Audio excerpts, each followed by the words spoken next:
This is a new beginning, a new era. मुख्यमंत्री बनने के बाद उन्होंने सबसे पहले राज्य में चल रही सरकारी शराब की दुकानों को लेकर बड़ा आदेश दिया। विजय समस्त को प्रभु जीशुଙ୍କର बहुमूल्य नाम मोर आंतरिक नमस्कार। ଖ୍ରୀଷ୍ଟରେ ପ୍ରିୟ ଭାଇ ଓ ଭଉଣୀମାନେ, ଥାଲାପତି ବିଜୟ ଇଲେକ୍ସନରେ ଜିତିବା ପରେ ମୁଖ୍ୟମନ୍ତ୍ରୀ ହେବା ପରେ ଏକ ବହୁତ ବଡ଼ ଧମାକା ସେ କରିଛନ୍ତି। ଆଉ ତାଙ୍କର କାର୍ଯ୍ୟଗୁଡ଼ିକ ଆରମ୍ଭ ହୋଇଯାଇଛି। ଆଉ ଯେଉଁ କାମଗୁଡ଼ିକୁ ଆରମ୍ଭ କରିବା ପାଇଁ ଆଉ ସେ ପୂର୍ବରୁ ଶପଥ କରିଥିଲେ ଯେ ମୁଁ ଯଦି ମୁଖ୍ୟମନ୍ତ୍ରୀ ହୁଏ ତେବେ ମୁଁ ଜନତା ନିମନ୍ତେ ଏହି ସମସ୍ତ କାର୍ଯ୍ୟ ମୁଁ କରିବି। ସେ ଯାହା ବି କରିଥିଲେ ସେ ସମସ୍ତ କାର୍ଯ୍ୟକୁ ସେ ଆରମ୍ଭ କରିଦେଇଛନ୍ତି, କାମକୁ ସେ ଆରମ୍ଭ କରିଦେଇଛନ୍ତି। ତେବେ ଗୋଟେ ବିଷୟ ମୁଁ କହିବି, 15 ବର୍ଷ ଭିତରେ ବିଜେପି ସରକାର ଯାହା କରିପାରିନି, ଥାଲାପତି ବିଜୟ ସାର୍ ମାତ୍ର 5 ଦିନ ମଧ୍ୟରେ ସେ ସମସ୍ତ କାମ କରିକି ଦେଖେଇଛନ୍ତି, ଯେଉଁ କାମ ବିଜେପି ସରକାର ଆଜି ପର୍ଯ୍ୟନ୍ତ କରିପାରିନଥିଲା। ତେବେ ମୁଁ ଆପଣଙ୍କୁ ଗୋଟେ ଭିଡ଼ିଓ କ୍ଲିପ୍ ମୁଁ ଦେଖେଇବି। ଆପଣ ପ୍ରଥମେ এই ଭିଡ଼ିଓକୁ ଦେଖନ୍ତୁ, ତାପରେ ଆମେମାନେ ଆଲୋଚନା କରିବା। This is a new beginning, a new era of a real secular social justice starts now. Social media पर लगातार पोस्ट जो है वायरल हो रहे हैं कि दक्षिण भारत ने एक बार फिर भारतीय जनता पार्टी और आरएसएस की राजनीति को चुनौती दे दी है। लोग कर्नाटक का एग्जाम्पल दे रहे हैं, जहां पहले भी आरएसएस से जुड़े संगठनों पर कार्रवाई की बहस उठ चुकी है। यह हेडलाइन देखिए। हालांकि ये जो खबर मैं अब आपको बताने वाली हूँ, ये हमारे चैनल ने पहले भी आपको दिखाई थी और अब ये मुद्दा फिर से उठ गया है। देखिए हेडलाइन, आरएसएस पर प्रियंक खड़गे का अब तक का सबसे तीखा हमला, फंडिंग और लीगल स्टेटस पर भी उठाए सवाल। कर्नाटका के आईटी मंत्री प्रियंक खड़गे ने एक बार फिर आरएसएस पर जमकर निशाना साधा। उन्होंने आरएसएस की तुलना शैतान से की और बीजेपी को शैतान तक की परछाई बता दिया। यहाँ तक कि प्रियंक खड़गे ने आरएसएस पर मनी लॉन्ड्रिंग में शामिल होने का भी सीधा सीधा आरोप लगाया था। उन्होंने साफ कहा था कि एक अनरजिस्टर्ड संस्था के रूप में आखिर कैसे काम कर सकती है आरएसएस।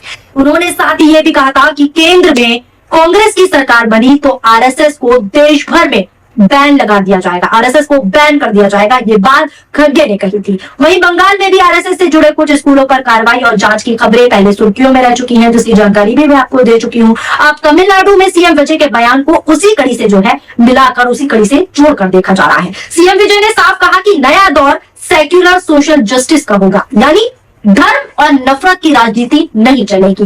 यही वजह है कि सोशल मीडिया पर कई लोग दावा कर रहे हैं कि आने वाले दिनों में तमिलनाडु सरकार आरएसएस नेटवर्क और उससे जुड़े संगठनों पर सख्त रोक अपना। मुख्यमंत्री बनने के बाद उन्होंने सबसे पहले राज्य में चल रही सरकारी शराब की दुकानों को लेकर बड़ा आदेश दिया। विजय सरकार ने कहा है कि स्कूलों, पूजा स्थलों और बस स्टैंड से 500 मीटर के दायरे में मौजूद 717 TASMAC शराब की दुकानों को बंद किया जाएगा। सरकार ने इन दुकानों को बंद करने के लिए 2 हफ्ते का समय दिया है। सरकार के मुताबिक फिलहाल पूरे तमिलनाडु में TASMAC की 4765 दुकानें चल रही हैं, जिनमें से 276 दुकानें मंदिर, मस्जिद और चर्च जैसे पूजा स्थलों के पास है। 186 दुकानें स्कूल और कॉलेजों के आसपास हैं, जबकि 255 दुकानें बस स्टैंड के पास मौजूद हैं। लंबे समय से लोग इन दुकानों को हटाने की मांग कर रहे थे, क्योंकि इससे बच्चों, महिलाओं और आम यात्रियों को परेशानी होती थी। विजय सरकार के इस फैसले को लोगों की सुरक्षा और सामाजिक माहौल सुधारने की दिशा में बड़ा कदम माना जा रहा है। ତେବେ ଖ୍ରୀଷ୍ଟରେ ପ୍ରିୟ ଭାଇ ଏବଂ ଭଉଣୀମାନେ, ଆପଣ ସମସ୍ତ ବିଷୟ ଦେଖିଲେ ଏବଂ ସମସ୍ତ ବିଷୟ ଆପଣ ଜାଣିଲେ। ଥାଲାପତି ବିଜୟ ସାର୍ 700ରୁ ଉର୍ଦ୍ଧ୍ୱ ମଦ ଦୋକାନଗୁଡ଼ିକୁ ସେ ବନ୍ଦ କରିଛନ୍ତି। ଆଉ ଏ ମଦ ଦୋକାନଗୁଡ଼ିକ ବିଶେଷ କରିକି ଚର୍ଚ୍ଚ ସାମ୍ନାରେ ଥିଲା, ଆଉ କିଛି ମଦ ଦୋକାନ ସ୍କୁଲ ଆଗରେ, କଲେଜ ଆଗରେ, ଆଉ ବସଷ୍ଟାଣ୍ଡ ପାଖରେ ଏମିତି ମଦ ଦୋକାନ ଗୁଡ଼ିକ ଥିଲା। ଆଉ ଯାହାଫଳରେ ଲୋକମାନେ ମଦ୍ୟପାନ କରି ମାତାଲ ହେଇକି ସେମାନେ ବିଭିନ୍ନ ଅପରାଧ ସେମାନେ କରୁଥିଲେ। ତେବେ ପ୍ରିୟ ବନ୍ଧୁଗଣ, ଆପଣ ଟିକେ ଚିନ୍ତା କରନ୍ତୁ, ଯଦି ସ୍କୁଲ ସାମ୍ନାରେ ଗୋଟିଏ ମଦ ଦୋକାନ ଥିବ, ଯଦି ସେଇ ଜାଗାରେ ଲୋକମାନେ ମଦ ପିଇକି ମାତାଲ ହେଉଥିବେ, ସେ ସ୍କୁଲକୁ ଯେତେବେଳେ ଗୋଟେ ପିଲା ପଢ଼ିବା ପାଇଁ ଯିବ, ଯେତେବେଳେ ତା ନଜରରେ ଏ ସମସ୍ତ ବିଷୟ ଆସିବ, ସେତେବେଳେ ସେ ପିଲାର ମାନସିକ ସ୍ଥିତି କ'ଣ ହେବ? ଗୋଟେ ଦୃଷ୍ଟିରେ ଯଦି ଆମେ ଦେଖିବା, ସେ ପିଲାଟି ଛୋଟ ବେଳରୁ ହିଁ ମଦ ପିଇବା ଶିଖିବ।